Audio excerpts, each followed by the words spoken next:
In 2012, when we had the first Boko Haram attack in Zaria, it was a Sunday morning.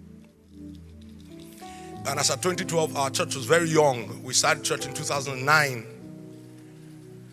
And our services used to be at 12 noon because we didn't have a venue. And that morning, after the attack happened, news seeped into the city.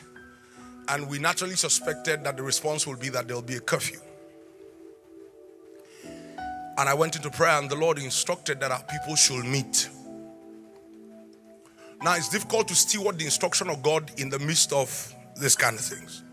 And this just provides for me a foundation for a quick transfer of the apostolic heart, like I told you this morning, as I've been instructed to.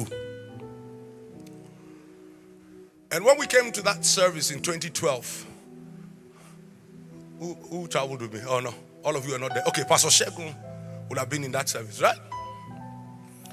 We came in the heat of prayer. While we thought we were going to receive comfort from the Lord said to us in very clear terms that Boko Haram was not going to be the last emergence of Islamic jihadism in Nigeria. He said after it, something more terrible than Boko Haram was going to rise. And the Lord told us in that same service. But the Lord said to us that in the height of the terror of that emergence, it will fill the nation with fear, but a hand will come from heaven and crush it. And he said, when that hand comes from heaven to crush it, know that God has not brought relief. He has made Islam your harvest field. Now, I've stewarded that prophecy since 2012. And rising up in the north, I'm sure that many people are wondering why it took America shouting that there should be no Sharia in any state. Part of the reasons for the institutionalization of Sharia in states is the kind of judgments it brings for things like blasphemy. So when you see what happened to this girl recently, understand that is the normal reality. Has possibly came to the fore because it happened on the campus and maybe more recently.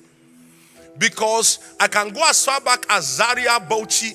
I'm calling the names of campuses so that if anybody wants to ask me the question, whether it's government or whoever, they can come and carry me.